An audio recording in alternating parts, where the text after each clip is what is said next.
Shalom Bapak Ibu yang dikasih Tuhan. Apa kabar hari ini? Luar biasa. Beri tepuk tangan untuk kemuliaan nama Tuhan. Saat ini mari kita bersama-sama menundukkan hati kita. Kita mau bersama-sama merendahkan hati kita di hadapan Tuhan.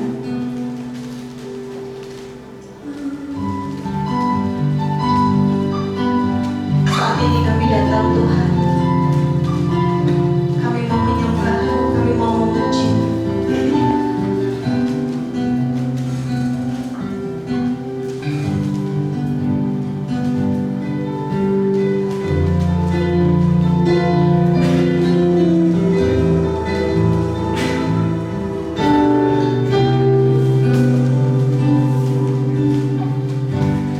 Namaku datang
percaya Tuhan, Engkau Allah kami yang besar, Engkau Allah kami yang hidup, Engkau yang tidak pernah meninggalkan kami.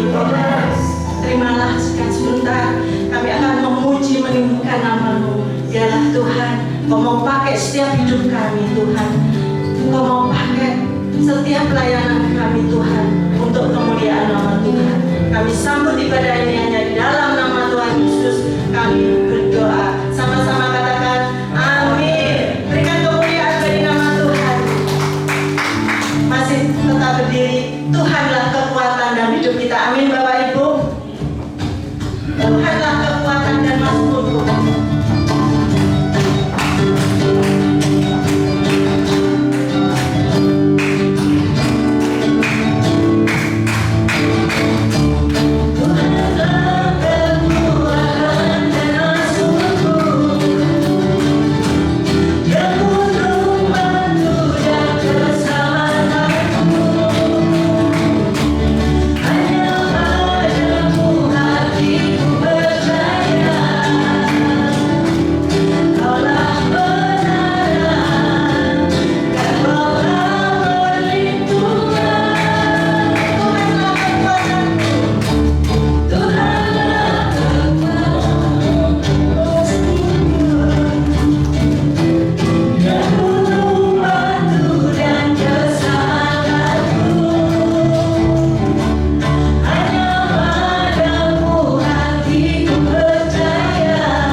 tahun 2023 kita sudah sampai di bulan Desember, kurang 1 bulan lagi.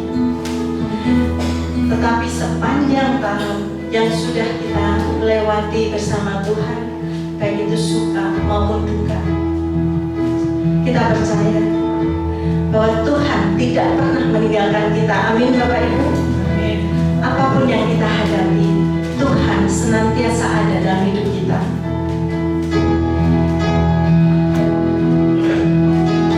Banyak yang Tuhan sudah berbuat di dalam kehidupan kita. Kita percaya bahwa rancangan Tuhan itu indah untuk hidup kita.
syukur dan terima kasih.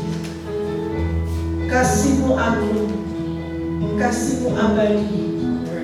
Walaupun seringkali kami kurang mengasihi Engkau, Engkau tetap mengasihi kami. Ini adalah anugerah terbesar bagi kami.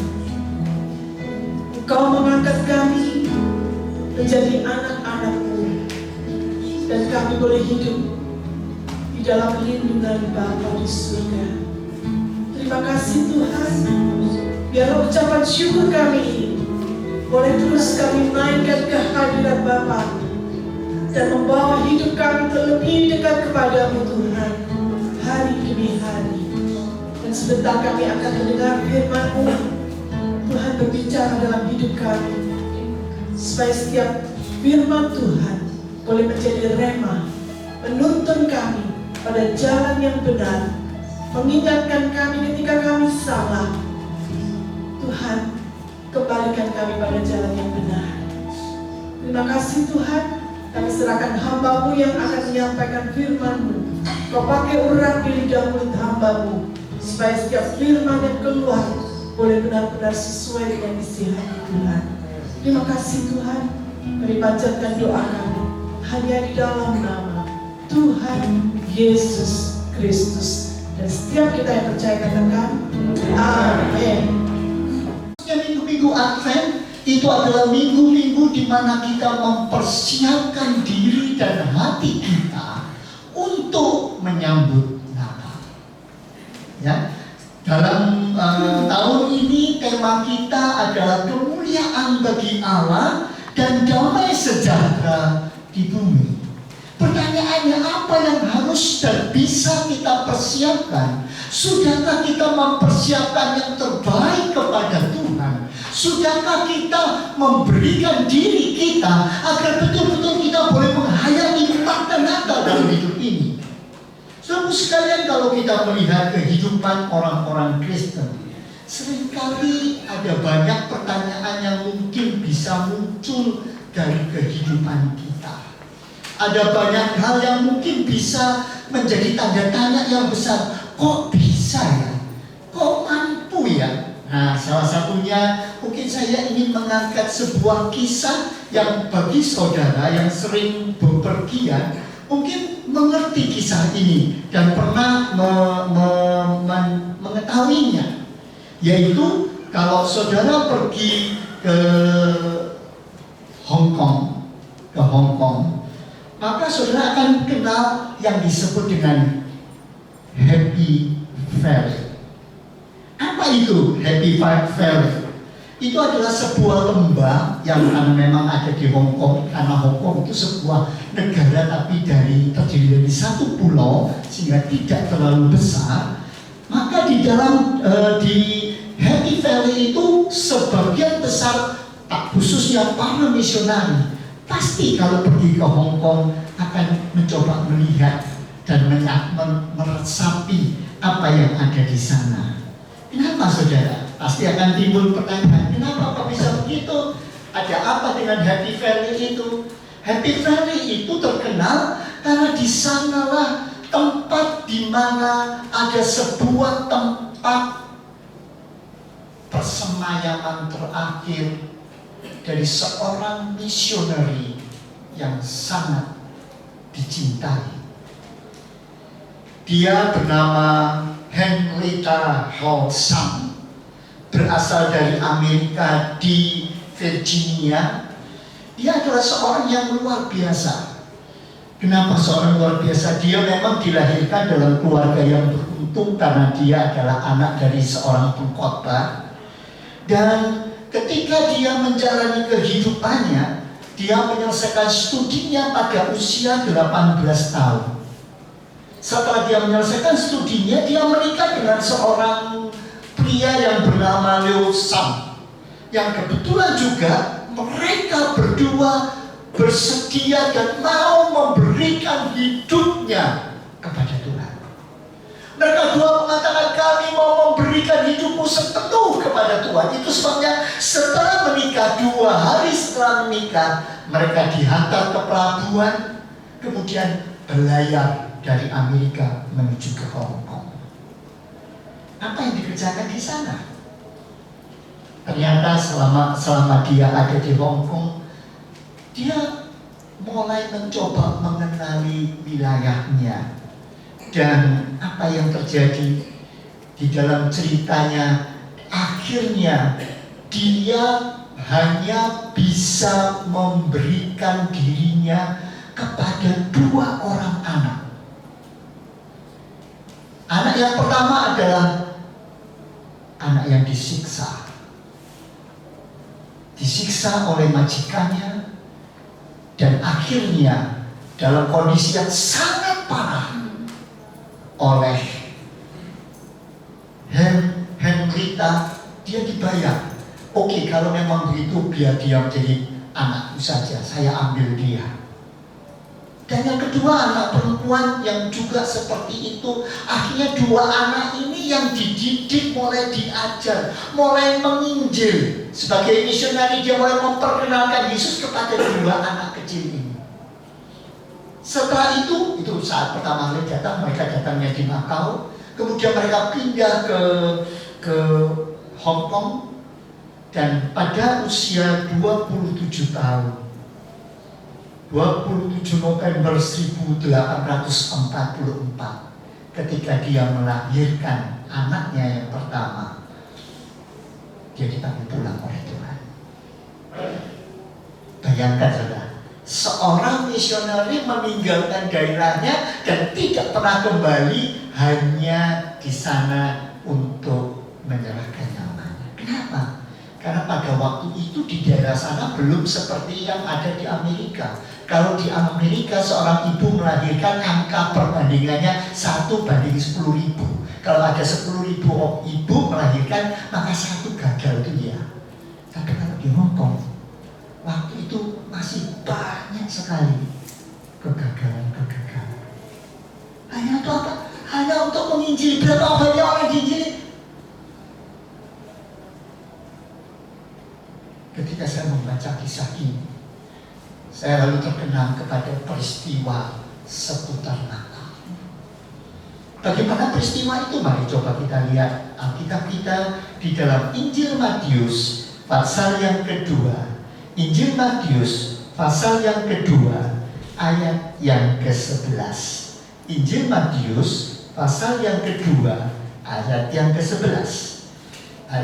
Kita akan melihat ayat ini, dan saya ingin mengajak saudara berbangkit berdiri membaca ayat ini sama-sama. Kemudian kalau saya yakin ini kebenaran firman Tuhan, lalu saudara aminkan bersama-sama juga. Ya, mari kita berdiri bersama-sama, kita baca bagian ini. Matius pasal 2 ayat 11. Sudah? 2, 3. Maka masuklah mereka ke dalam rumah itu dan melihat anak itu bersama Maria ibunya, lalu sujud menyembah dia. Mereka pun membuka tempat harta bendanya dan mempersembahkan persembahan kepadanya, yaitu emas, kemenyan, dan mur. Amin. Ya, silakan saudara duduk kembali. Dalam ayat yang sangat singkat dan pendek ini sebetulnya menunjukkan sebuah kisah yang sangat menarik. Kalau saudara perhatikan dengan baik, di situ ada satu peristiwa yang dicatat oleh firman Tuhan dan merupakan sesuatu yang istimewa. Kenapa? Dikatakan, maka masuklah mereka ke dalam rumah itu dan melihat anak itu bersama dengan Maria ibunya, dan lalu mereka menyembah dia.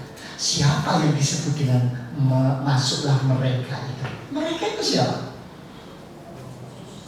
Para orang Majus, orang-orang yang berasal dari Persia, suatu daerah dan wilayah yang sangat jauh. Kalau menurut peta, kalau saya pelajari, memang tidak terlalu bisa dipastikan karena kita tidak tahu dari Persia sebelah mana. Tetapi paling tidak, kalau saudara perhatikan, di sana dicatat kurang lebih jarak dari Persia sampai ke Yerusalem minimal itu 1280-an minimal, bisa lebih sampai 1500 kilometer. Berarti sebuah perjalanan yang cukup panjang. Dan pada waktu itu untuk menempuh jalan seperti itu, kendaraan yang paling istimewa dan mewah itu hanya unta. Padahal kecepatan unta berjalan itu 1 jam kurang lebih cuma sekitar 2,5 kilometer. 1 hari kurang lebih kalau bisa berjalan ya 2,5 sampai 4 kilo lah. Kalau 1 hari ambil saja untanya bergas berjalan begitu, 1 hari bisa berjalan 8 kali 4 32 km. Jadi jarak tempuh sekitar 1280 km itu kalau dibagi 32 berapa lama itu sudah? Menurut data-data penyelidikan, walaupun di Alkitab tidak dituliskan, tapi menurut data penelitian, jarak dari Persia orang maju itu sampai ketemu dengan Yesus itu paling tidak 40 hari. Dari mana tahu? Karena ternyata orang Majus ketika ketemu dengan Tuhan Yesus, menyembah pada Tuhan Yesus, tidak ketemu sama gembala. Itu kurang lebih 40 hari setelah Yesus dilahirkan. Jadi dari situ kurang lebihnya bisa dikira-kira berapa jarak dari Persia yang ditempuh sampai ke tempat Yesus dilahirkan.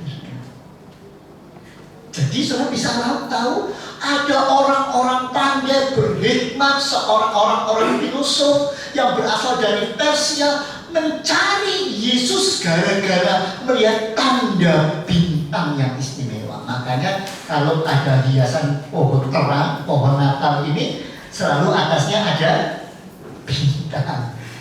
Itu menunjukkan itulah penanda yang membuat mengapa orang Majus dari samping ada sesuatu yang luar biasa. Seorang raja yang istimewa sedang dilahirkan. Itu sebenarnya saya mau melihatnya, saya mau datang ke sana. Dan perjalanannya tidak pendek, memakan suatu perjalanan yang sangat panjang, perjuangan yang sangat berat. Sudah tahu perjalanannya bukan jalan tol, memang tol, tapi tol pasir yang nggak ada tepinya, nggak ada batasnya, nggak ngerti kemana arahnya. Dan kalau di jalan tol aja, kenapa kalau sudah melewati jalan tol ada tulisan dilarang membuang apapun di jalan tol. Saudara, botol plastik saja kalau di jalan tol, kemudian kelindes mobil yang jalannya cepat, itu mentalnya begitu kerasnya bisa memecahkan kaca. Saudara, bayangkan kalau sekarang di padang pasir yang ada di kiri kanannya cuma pasir, terus jalan kecil, enak ya, enak jalan tol. Tapi tolnya sudah tahu kalau pas waktu udaranya bagus, cuacanya bagus nggak apa-apa. Kalau panas, waduh, membakar. Ya ini saudara-saudara yang kami dari Sumba punya pengalaman di tempatnya kering. Kalau panas, panasnya kayak 2 kali gitu. Makin panas makin gak enak begitu. Bukan hanya itu, kalau angin bertiup begitu keras, pasir-pasir itu bisa terbang seperti jarum kalau kena kepada muka. Pada waktu kami sempat pergi ke Palestina, ke Holy Land, saya mencoba turun lihat tanah pasir itu kalau kena angin bisa bagus. Kemudian turunnya bisa bikin gambar begitu ya. Mencoba, ingin tahu gimana. Ternyata waktu angin pada waktu itu sudah pakai topi, pakai segala, seperti orang ditusuk-tusuk oleh jarum. Sudah tahu perjuangannya. Pertanyaannya, kenapa mereka mau menempuh perjalanan yang begitu panjang, yang begitu memerlukan pengorbanan, banyak tantangan, banyak rintangan, tapi kok mereka tetap mau berjalan segitu jauh? Belum lagi bicara soal perampok. Di padang pasir banyak perampok. Waduh, kesulitannya makin berlipat-lipat. Tetapi mereka terus mau ke sana. Untuk apa? Nah, coba kembali kepada ayatnya tadi. Matius pasal 2 ayat 11. Maka masuklah mereka ke dalam rumah itu dan melihat anak itu bersama ibunya. Waduh, bahagia. Ternyata ini dia. Luar biasa. Lalu dia menyembah kepada bayi itu. Dia lalu sujud menyembah. Jadi jalan jauh-jauh dari sana sampai bertemu dengan bayi Yesus itu apa? Hanya menyembah. Wow, saudara. Kalau misalkan pergi jauh-jauh untuk dapat hadiah sepeda gunung, masih penting ya toh. Apalagi kalau dapatnya kulkas, apalagi kalau dapatnya sepeda elektrik, kalau dapatnya mobil, waduh semakin semangat ya kan. Jauh-jauh pergi hanya untuk pertanyaannya, kenapa? Ada apa? Mengapa orang Majus itu betul-betul mau berjuang sampai seperti itu? Biarlah dalam minggu Advent ketika kita merenungkan tentang Natal, sudahkah kita mempersiapkan diri dan hati kita seperti orang Majus yang menghadapi dan mencari Yesus, bertemu dengan Yesus hanya gara-gara sebuah bintang yang mengatakan di sana ada raja yang baru dilahirkan. Saudara, kalau kita lanjutkan, setelah orang Majus itu datang berjumpa dengan anak itu bersama dengan Maria ibunya, lalu sujud menyembah mereka, menyembah dia, kalau sujud menyembah dia, maka apa selanjutnya? Mereka pun membuka tempat harta bendanya dan mempersembahkan. Ini yang menarik, saudara. Kali ini saya ingin fokus di bagian ini. Artinya dia datang jauh-jauh untuk menyembah dan untuk memberikan yang terbaik kepada Tuhan, memberikan hadiah yang terbaik untuk Tuhan. Bagaimana mengerti hal itu? Bagaimana kita bisa memahami tentang apa yang dikerjakan? Coba saudara tanya, apa sih yang dipersembahkan kok luar biasa? Nah, coba kita lihat lebih dulu. Apa yang dipersembahkan oleh mereka? Yang pertama emas, yang kedua kemenyan, yang ketiga mur. Apa sih memangnya? Jauh-jauh dari Persia ribuan kilometer naik unta 40 hari sampai sana cuma memberikan emas. Kalau emas mungkin kita semua masih tahu ya, emas itu memang berharga, mulia, hebat gitu ya, lambang kejayaan, lambang seorang raja. Oke tahu. Tapi kalau kemenyan dan mur, nah coba kita akan lihat sekarang ya. Kalau sudah perhatikan persembahan mereka yang berupa emas, itu yang sebelah kiri sendiri. Kemudian kalau yang kedua kemenyan, yang ketiga itu adalah mur. Apa emas? Emas, kita klik lagi, satu lagi. Emas itu merupakan lambang kejayaan atau martabat seorang raja. Makanya zaman dahulu kalau ada sebuah kerajaan menyatakan takluk, aku mengakui engkau lebih berkuasa dari aku, kami mengakui engkau adalah raja kami, maka syaratnya negara-negara yang menundukkan diri, wilayah-wilayah yang menundukkan diri kepada raja itu harus datang memberi upeti. Apa upetinya? Emas. Jadi kalau hanya kepada raja yang diakui sebagai pemimpin, mereka akan bawa emas. Kalau tidak, nggak dibawa. Tapi kalau itu diakui sebagai raja, upetinya itu adalah emas. Jadi oke, berarti dari hal ini apa yang kita bisa pelajari? Orang-orang Majus mengakui memang Yesus bukan hanya seorang bayi yang dilahirkan, bukan hanya orang istimewa, bukan hanya ratu atau raja biasa, tapi raja istimewa yang kepadanya mereka tunduk. Makanya diberi emas. Selain emas, apa yang kedua? Yang kedua itu adalah kemenyan. Apa sih kemenyan? Bagi kita yang ada di Jawa, saya tidak tahu untuk saudara yang ada di luar Jawa, yang di Irian ataupun di Sumbar dan sebagainya, apakah orang kalau melakukan ritual-ritual sering menggunakan kemenyan? Enggak ya, kalau di daerah beberapa, kalau di Jawa, kemenyan itu seringkali dipakai untuk ritual. Artinya apa? Bahwa di dalam penyembahan, memuja, berdoa kepada Sang Yang Kuasa itu menggunakan kemenyan.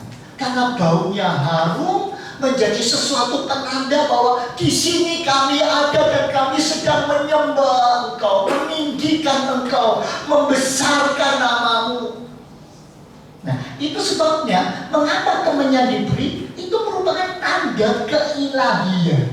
Bahwa yang ada, yang saya sujud, yang kepada saya menyembah, itu adalah yang ilahi, yang patut dan wajib saya sembah.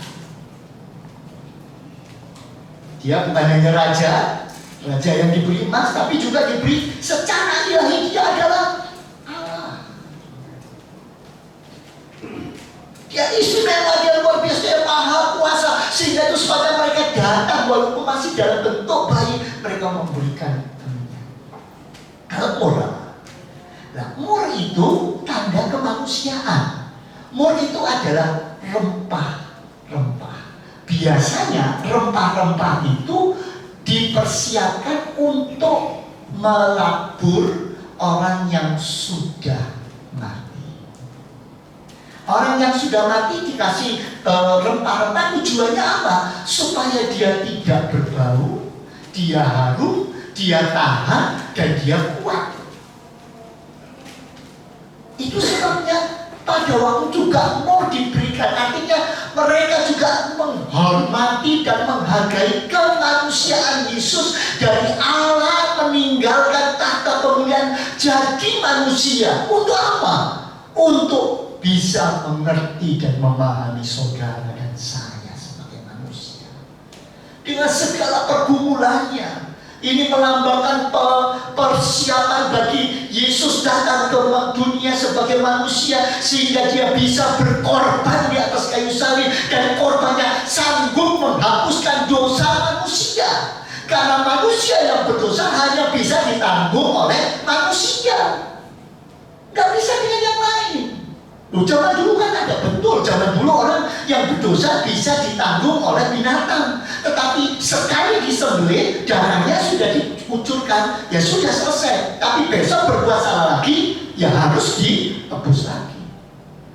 Korban yang sempurna hanya ketika Yesus mati di atas kayu salib. Itu sebabnya mengapa mur diberikan. Saudaraku, kalau sudah melihat semua ini, bukankah ini sesuatu yang sangat luar biasa? Semua yang terjadi sudah melambangkan kepada kita bagaimana orang-orang Majus ini menunjukkan bahwa memang yang lahir itu adalah Mesias. Bukan hanya kehadiran Yesus menggerakkan orang-orang sekitar, tapi sampai daerah yang jauh sekali. Zaman dahulu itu sesuatu yang jarak yang sangat panjang, tetapi itu terjadi. Jadi apa penyebabnya? Mengapa? Saudara perhatikan, ya. Mereka membawa persembahan yang di dalam bahasa Ibrani-nya namanya mincha. Mincha Ibrani dalam bahasa itu artinya persembahan atau itu hadiah. Yang dari hadiah itu merupakan sebuah pengorbanan. Ada sesuatu yang harus dikorbankan dalam memberi hadiah atau memberi persembahan tersebut. Emas itu bukan murah, tidak mudah dicari. Itu hanya dimiliki oleh orang-orang kaya, orang kaya. Dia menggunakan apa yang masih bisa, dia tetap berjuang, dia mau berjuang. Mungkin saat itu dia betul-betul mau mencari Tuhan. Setelah dari Herodes bintangnya muncul lagi, dia dibimbing sampai. Ya saudara, yang pertama, terus maju berjuang dengan sepenuh hati. Yang kedua, apalagi dalam perjuangan ini? Kau usah perhatikan, ini ajarnya kalau seorang raja, betul-betul raja, ketika Herodes sudah diberitahu ada raja Yahudi yang lahir, harusnya kira-kira ada enggak ya pengiringnya Herodes atau wakilnya Herodes atau mungkin kepala istana Herodes, ya paling tidak prajuritnya Herodes pergi barengi si orang Majus ini, ada enggak harusnya? Ada, saudara. Jangankan begitu di Indonesia saja, kalau ada sesuatu kita lapor kepada Koramil gitu aja langsung, kami apa? Kami siap. Ternyata para Majus ini pergi ke sana tanpa ada yang mengiringi sama sekali, sendiri. Tapi sekali lagi orang Majus memberikan contoh, walau sendiri tanpa apresiasi, tetaplah berjalan dengan penuh kepatuhan dan menurut kepada kehendak Tuhan.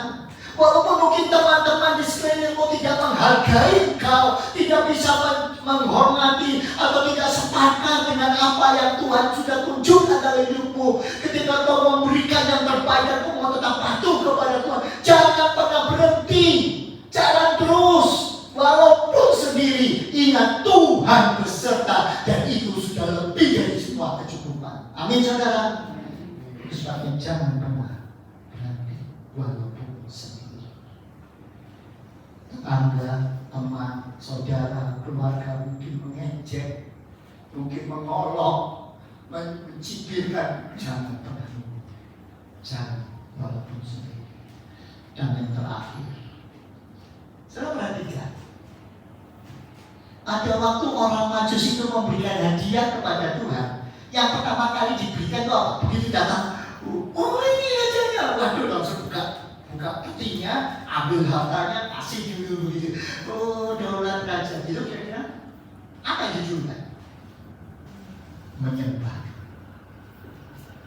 Banyak orang dalam dunia ini kalau dia memperhatikan dan mengutamakan harta di atas segala-galanya, maka semua itu hanya dinilai dengan uang, dengan harta. Oh siapa yang kelihatan, datang dia naik mobil, mobilnya itu Jaguar. Wah selamat datang. Loh datangnya pakai ojeknya helmnya miring lagi ya. Oke silakan selamat masuk. Manusia ketika lebih mengutamakan harta, menghargai orang lain dengan harta, maka dia tidak akan bisa bertemu dengan Tuhan dengan baik. Orang Majus memberi contoh, dia tidak menghargai yang hukumnya, apa tidak dibutuhkan, karena memang seluruh hidup kita milik Tuhan dibutuhkan, tetapi jangan mengutamakan itu yang membuat kita tidak bisa tulus, tidak bisa jujur, tidak bisa menghargai dan mengapresiasi semua manusia sebagai makhluk ciptaan Tuhan. Semuanya sama, semua ciptaan Tuhan yang semua disayang oleh Tuhan. Jangan pernah membagi-bagi. Terima mereka dengan tulus hati. Kalau itu yang kita berikan, kita sembah, kita persembahkan. Ketahuilah berkat Allah akan limpah dalam kehidupan kita. Amin saudara. Sebab yang mari, sudahlah kita memberikan dan mempersiapkan yang terbaik untuk Tuhan. Apa yang akan kita berikan kepada Dia? Sudahlah kita persiapkan yang paling indah kepada Tuhan. Siapkan itu dengan sungguh-sungguh. Sementara musik akan menyanyikan lagu, ku berikan semua yang kubuka, semua yang terbaik, semua yang terindah dalam hidupku. Maukah kita memberikan itu kepada Tuhan? Mari kita datang kepada Tuhan. Pagi hari ini kita kembali diingatkan di depan kita ada perjamuan kudus, tubuh dan darah Kristus yang sudah dicurahkan bagi kita.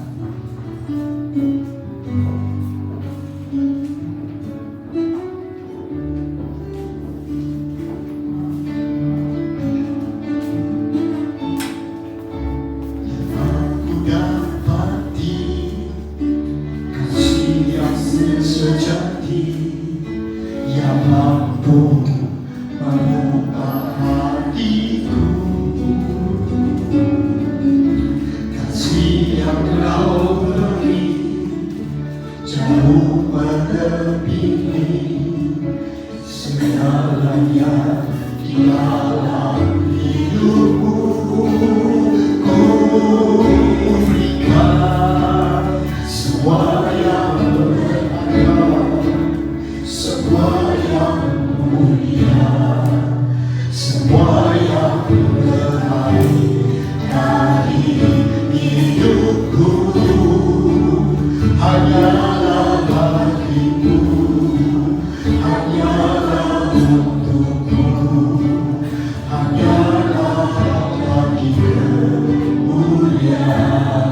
Pagi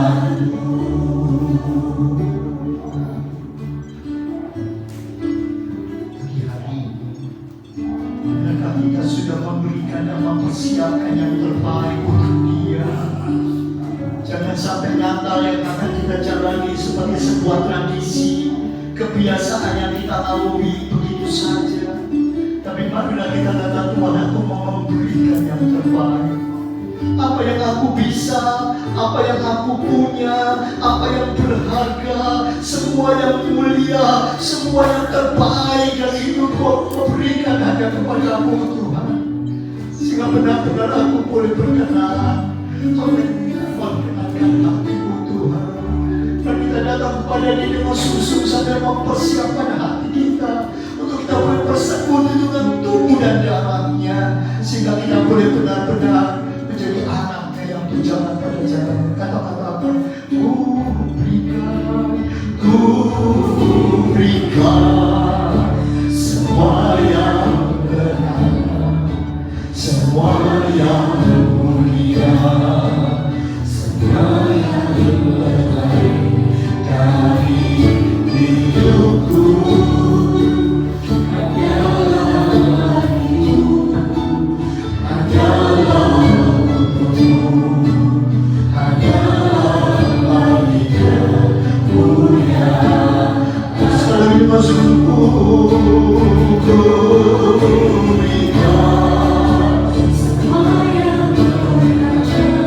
Kita angkat suara kita lebih sungguh-sungguh sebagai satu persamaan yang indah kepada Tuhan. Tuhan, aku mau jadi hidupku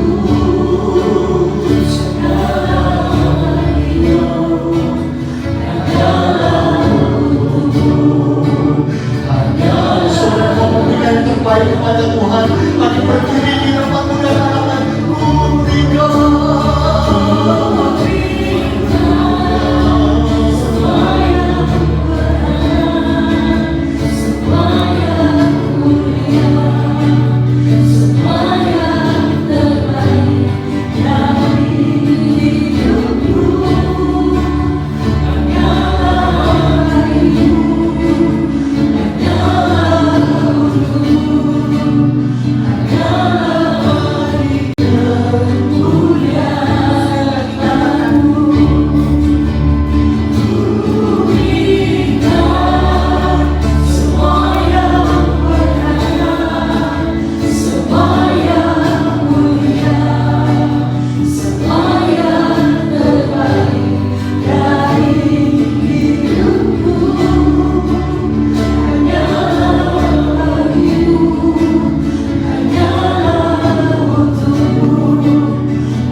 Segala yang mulia, segala yang berharga, segala yang terbaik dari hidup kami adalah berasal dari Tuhan dan untuk Tuhan. Engkau yang sudah memberikan kepada kami, Engkau yang memiliki semuanya. Terima kasih Tuhan, kami boleh belajar sebagaimana orang Majus, dengan penuh perjuangan mereka harus berjalan jauh mengikuti arahan bintang, dan mereka tiba di tempat tujuan dan mereka mempersembahkan yang terbaik. Mereka menyembah Engkau sebagai Raja di atas segala raja dan memberikan persembahan-persembahan terbaik yang mereka bawa kepadamu Tuhan. Biarlah ini mengajar kami, mengingatkan kami kembali betapa seringkali Tuhan kami tidak menyembah Engkau dengan sungguh-sungguh. Kami tidak beribadah kepadamu dengan sungguh-sungguh. Kami hanya memetik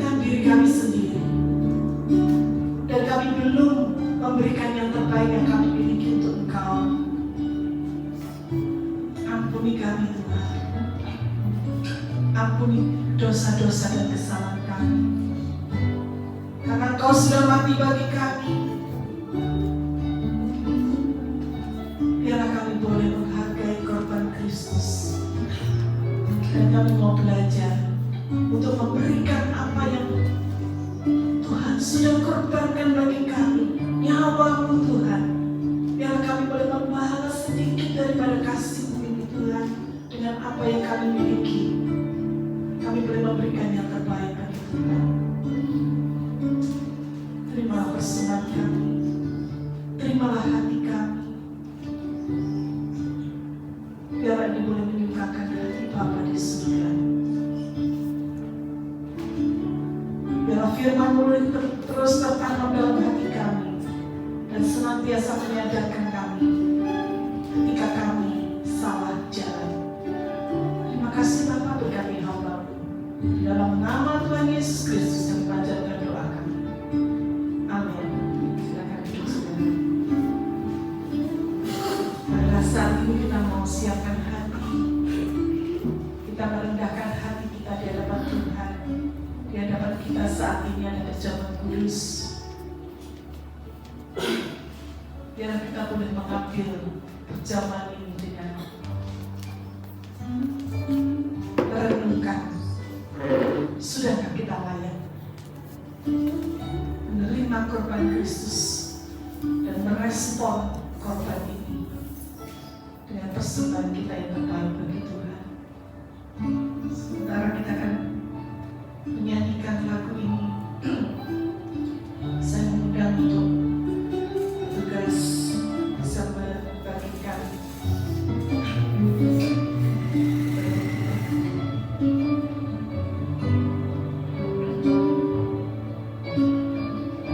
marilah jemaat Tuhan sebagai umat yang percaya pada hari ini kita diundang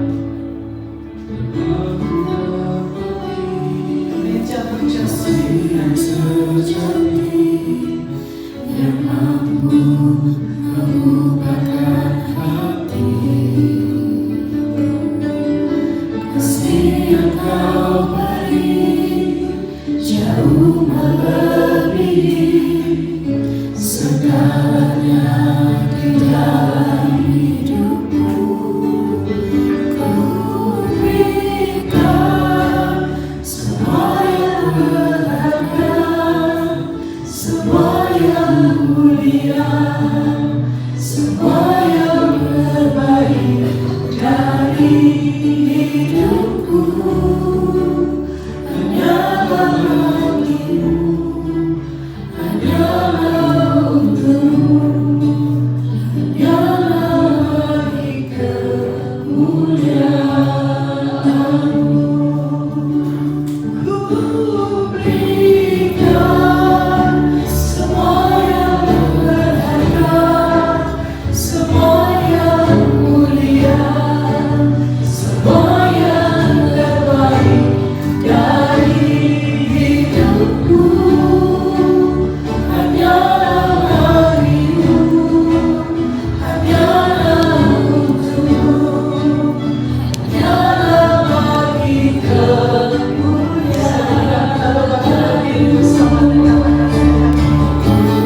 berikan semua yang berharga, semua yang mulia, semua yang terbaik dari hidupku.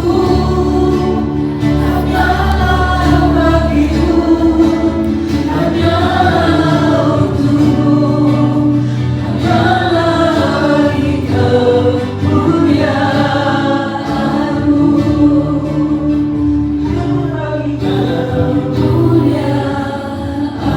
bagi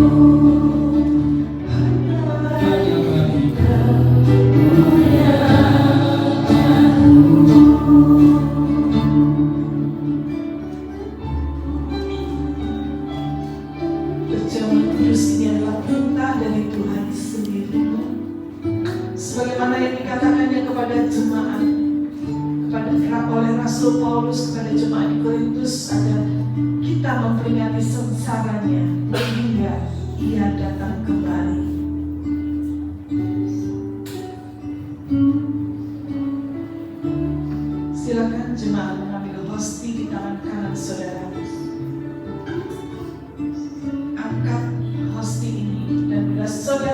menyetujui pernyataan berikut ini?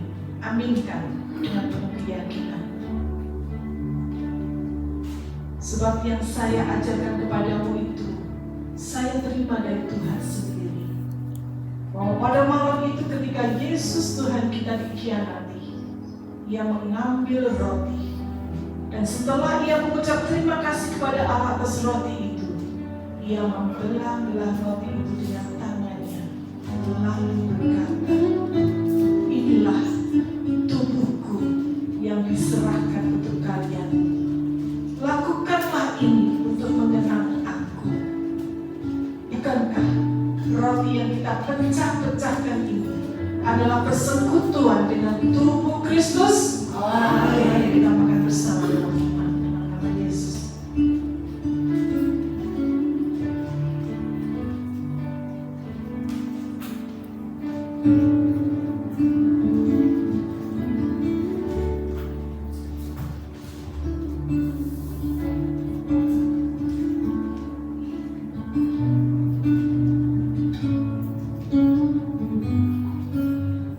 Silakan jemaat mengangkat cawan dengan tangan kanan saudara. Dan bila saudara menyetujui pernyataan berikut, aminkan dengan penuh keyakinan. Begitu pula sehabis makan, Ia mengambil piala anggur, lalu berkata, anggur ini adalah perjanjian Allah yang baru, disahkan dengan darahku. Setiap kali kalian minum ini, lakukanlah ini untuk mengenang aku. Bukankah cawan berisi air anggur yang atasnya kita ucapkan syukur ini adalah persekutuan dengan darah Yesus? Amin. Mari kita minum bersama-sama dengan iman.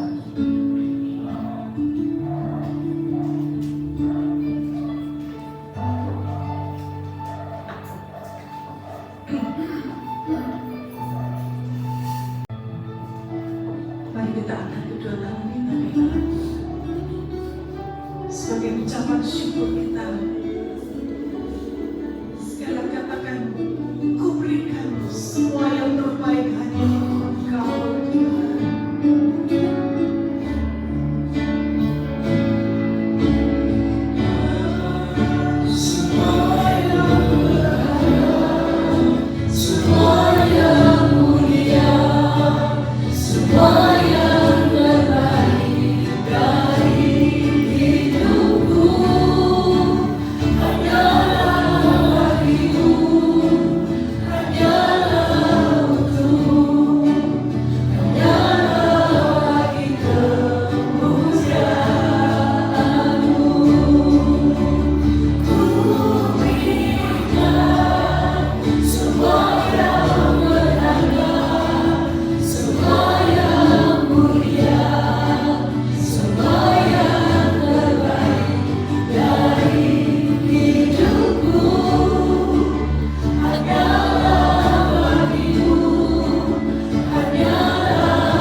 Semuanya hanya bagi kemuliaan.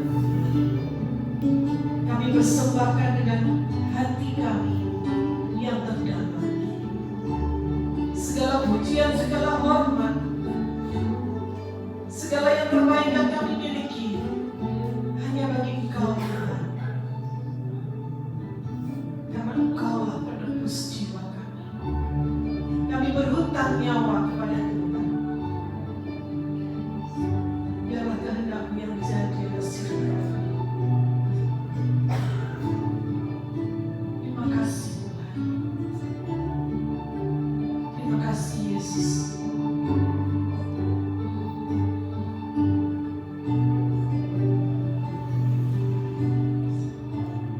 Di dalam nama Tuhan Yesus Kristus, Juru Selamat yang kami agungkan, setiap kita yang percaya katakan, Amin.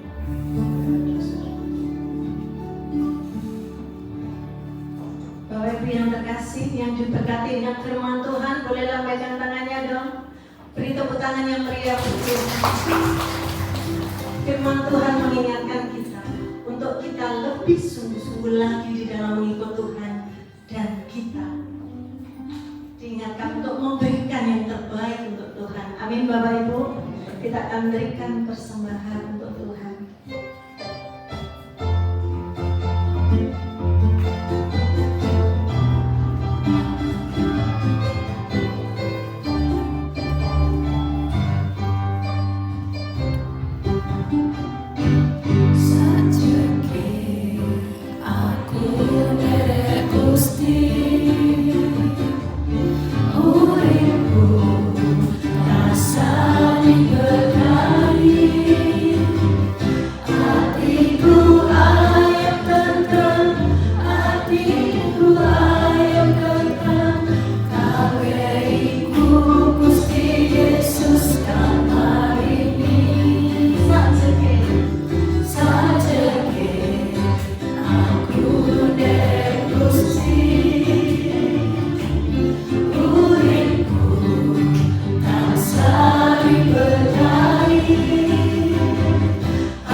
Biarlah ini boleh berkenan di hadapan Bapa di surga. Mari jemaat Tuhan, kita angkat kedua tangan kita Terimalah berkat dari Allah Bapa Surgawi, kasih karunia dari Tuhan kita Yesus Kristus, persekutuan dengan Roh Kudus menyertai engkau kemanapun engkau berada. Pulanglah, jadilah garam dan terang bagi dunia ini. Biarlah nama Tuhan dipermuliakan melalui hidupmu. Di dalam nama Tuhan Yesus Kristus yang menjadi juru selamat kita. Kita katakan amin. Tuhan melindungi, Tuhan menyinari dengan wajah-Nya, memberi kasih karunia, damai sejahtera. Tuhan Yesus berkati. Sebab Tuhan melindungi, Tuhan menyinari dengan wajah-Nya, memberi kasih karunia, damai sejahtera. Tuhan Yesus berkati. Memberi kasih karunia, damai sejahtera. Tuhan Yesus berkati.